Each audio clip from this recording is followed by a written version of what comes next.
क्या ममता बनर्जी ने चक्रव्यूह में फंसा दी बहरामपुर सीट? क्या अधीर रंजन चौधरी 2024 का चुनाव जीत पाएंगे? क्या ममता और कांग्रेस की लड़ाई के बीच बीजेपी बाजी मार लेगी? नमस्ते, मेरा नाम है आयुष और आप देख रहे हैं एबीपी लाइव का बिग पॉलिटिकल शो चक्रव्यूह, जिसमें फंसती हुई नजर आ रही है बंगाल की बहरामपुर सीट। और इसकी वजह है ममता बनर्जी, क्योंकि पिछले 25 सालों में जिस सीट पर कांग्रेस का कब्जा है उस पर अब ममता बनर्जी ने ऐसे प्रत्याशी को खड़ा कर दिया जिसके सामने अधीर रंजन चौधरी के लिए चुनाव जीत पाना थोड़ा सा मुश्किल लग रहा है। वैसे तो हर बार बहरामपुर के चुनावी मैदान में टीएमसी और कांग्रेस के बीच सीधी सीधी टक्कर होती है, लेकिन इस बार का मामला थोड़ा सा उलझा हुआ है, क्योंकि इस बार की लड़ाई त्रिकोणीय है और इस बात की पूरी संभावना है कि टीएमसी और कांग्रेस के बीच की जो लड़ाई है उसका फायदा बीजेपी उठाएगी।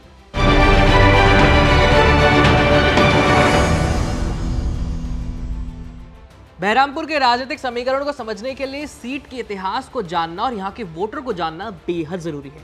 मुर्शिदाबाद जिले में बसा बहरामपुर पश्चिम बंगाल का काफी पुराना और ऐतिहासिक शहर है। स्वतंत्रता सेनानी बंकिम चंद्र चटर्जी ने आनंद मठ उपन्यास की रचना इसी बहरामपुर में की थी, नदी के किनारे।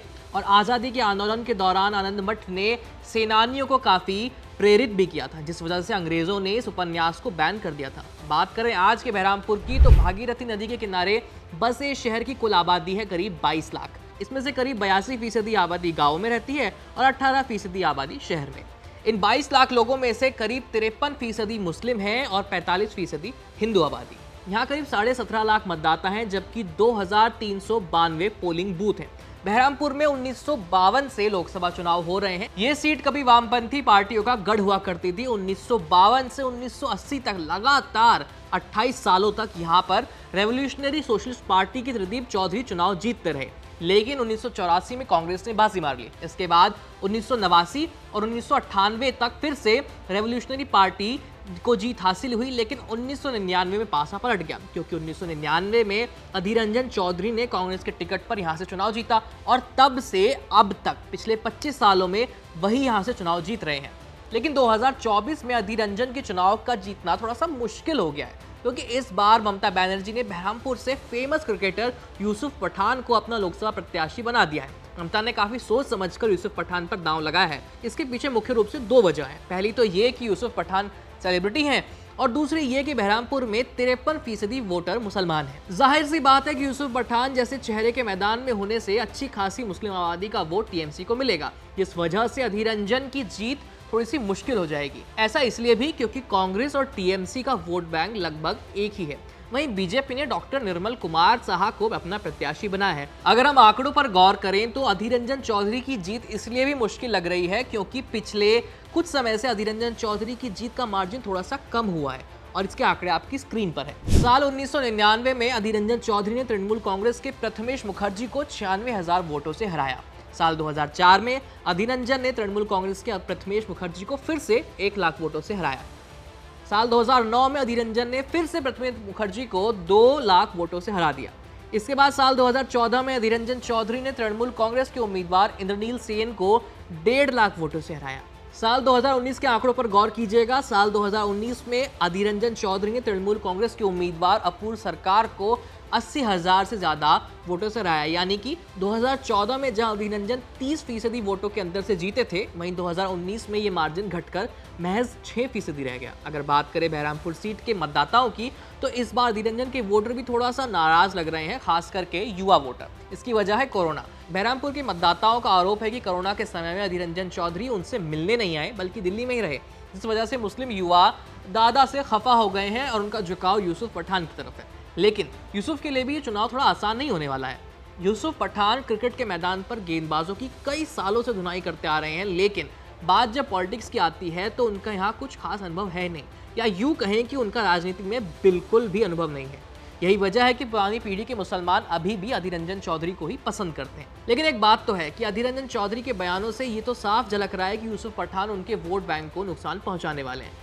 जब यूसुफ पठान को लोकसभा का टिकट मिला था, तब अधीर रंजन ने ममता पर हमला बोलते हुए कहा था, अगर टीएमसी यूसुफ पठान को सम्मानित करना चाहती थी तो उन्हें राज्यसभा का सदस्य बनाकर भेजती। उनमें भी बाहर के लोगों को राज्यसभा का सांसद बनाया गया था। अगर ममता बनर्जी की यूसुफ पठान के बारे में अच्छी सोच होती तो गुजरात में गठबंधन से एक सीट की मांग कर लेती, लेकिन उन्हें यहाँ इसलिए भेजा गया ताकि आम लोगों में ध्रुवीकरण हो, इसका सीधा फायदा बीजेपी को मिले और कांग्रेस पार्टी की हार हो। अधीर रंजन आगे कहते हैं, ममता बनर्जी ने आज साबित कर दिया है कि भारत की किसी भी राजनीतिक पार्टी को उनके जैसे नेता पर भरोसा करना नहीं चाहिए। ममता बनर्जी को डर है कि अगर मैं इंडिया ब्लॉक में बनी रही तो पीएम मोदी नाखुश हो जाएंगे और मोदी जी के आदेश पर ईडी और सीबीआई टीएमसी के घर घर जाने लगे तो टीएमसी पार्टी पर खतरा बढ़ सकता है। राजनीति के जानकारों का कहना है कि अधीर रंजन के इस बयान में ममता सरकार के खिलाफ सिर्फ रोष ही नहीं बल्कि डर भी दिख रहा है। ऐसा डर जिसका शायद अधीर रंजन चौधरी को इस सीट पर पिछले 25 सालों में कभी सामना नहीं करना पड़ा था और उनके इस डर के पीछे की वजह इस सीट के पिछले कुछ समय के आंकड़े भी है। बहरामपुर में कभी न जीत पाने वाली टीएमसी ने 2019 में लोकसभा चुनाव में अधीर रंजन के वोट शेयर को 2014 के मुकाबले 5% कम कर दिया था। 2014 में अधीर रंजन चौधरी को जहां 50.5% वोट मिले थे, वहीं पिछले लोकसभा चुनाव में उन्हें सिर्फ 45.4% वोट मिले। इस दौरान टीएमसी का वोट शेयर 19.7% से बढ़कर के 39.2% तक हो गया। अब विधानसभा चुनाव को ही देख लीजिए।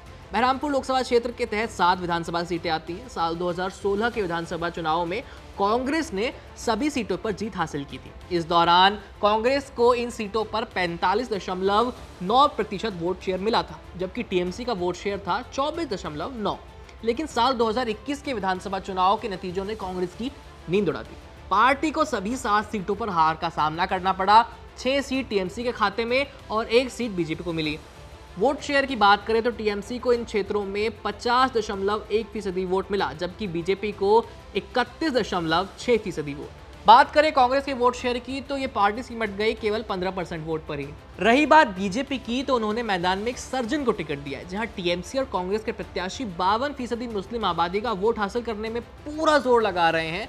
वहीं बीजेपी को भरोसा है कि 45% हिंदू आबादी का वोट उन्हें मिलेगा। अब राजनीति के कई जानकार ये भी कह सकते हैं कि विधानसभा चुनाव और लोकसभा चुनाव काफी अलग होते हैं, इनमें अंतर होता है। लेकिन जिस हिसाब से कांग्रेस के वोट शेयर में गिरावट आई है वो पार्टी के लिए अच्छे संकेत नहीं है और ऐसे में ममता बनर्जी ने यूसुफ पठान को टिकट देकर अधीर रंजन चौधरी और कांग्रेस पार्टी को मुश्किल में जरूर डाल दिया है। और अगर मुस्लिम वोट बटा तो बीजेपी अपना हिंदुत्व वाला कार्ड खेलकर पासा पलट सकती है, क्योंकि पहले से ही बीजेपी के पास एक विधानसभा सीट है, यानी ग्राउंड पर लोगों में बीजेपी के प्रति विचारधारा है। और अगर ऐसा हुआ तो बहरामपुर में बीजेपी की ये ऐतिहासिक जीत होगी। खैर, इस वीडियो में इतना ही। अलग अलग सीटों की जानकारी के लिए देखते रहिए हमारा शो चक्रव्यूह। मेरा नाम है आयुष। धन्यवाद।